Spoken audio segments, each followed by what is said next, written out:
Здравствуйте! Вы смотрите обзор чрезвычайных происшествий, в студии Юрий Осипов. Убийца пожарных из Тампонского района на 17 лет отправился в тюрьму. Приговор Верховного суда Якутии вступил в законную силу. На суде было установлено, что в сентябре прошлого года пьяный мужчина пришел в помещение малочисленной пожарной части номер 4 по охране села Мигналдан Тампонского района республики. Там в это время находились сотрудник пожарной части и жители села, которые высказали свои замечания подсудимому по поводу его пьянства, что ему совсем не понравилось. Мужчина ушел, но вернулся с принадлежащим ему самозарядным карабином и несколько раз выстрелил в потерпевших, один из которых скончался на месте преступления, второй в центральной районной больнице на следующий день. Нерюнгринские полицейские раскрыли серию краж из магазина бытовой и цифровой техники. В ходе расследования сотрудники уголовного розыска установили 4 несовершеннолетних в возрасте от 14 до 17 лет, подозреваемых в хищении товаров в одном из магазинов цифровой и бытовой техники города Нерюнгри. Кражи были совершены в период с января по сентябрь этого года. Несовершеннолетние заходили в магазин под видом покупателей и похищали различные товары, в том числе стереогарнитуру, наушники, портативные колонки, квадрокоптер. Сумма ущерба составила более 30 тысяч рублей.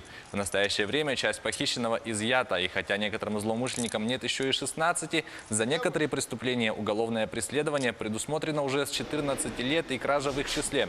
Поэтому в их отношении возбудили уголовное дело.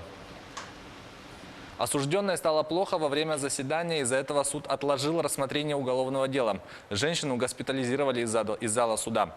По сообщению пресс-службы Верховного суда Якутии объявлен перерыв в рассмотрении апелляционных жалоб потерпевших и апелляционного представления государственного обвинителя на приговор Якутского городского суда от 24 июля 2019 года в отношении Людмилы Битяй, которым она осуждена за совершение 7 эпизодов преступлений за мошенничество, совершенное организованной группой в крупном и особо крупном размере.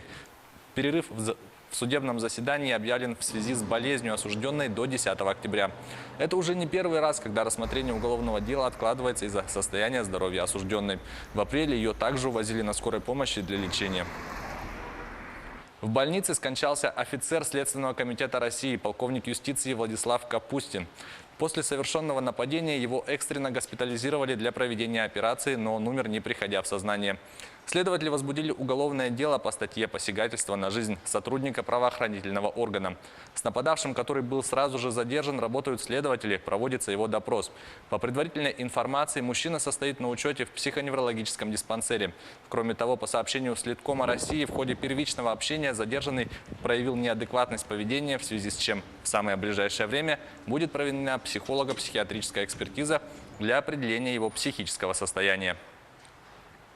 Следователи тщательно оценят все обстоятельства нападения на офицера. Дерзость совершенного преступления не оставляет никаких сомнений в том, что лицо его совершившее ответит по всей строгости закона. Сотрудники всего ведомства скорбят вместе с родными и близкими нашего погибшего товарища. Следственный комитет окажет всю необходимую помощь и поддержку семье Владислава Капустина, у которого остались жена и ребенок. Это была рубрика «Чрезвычайные происшествия». Берегите себя.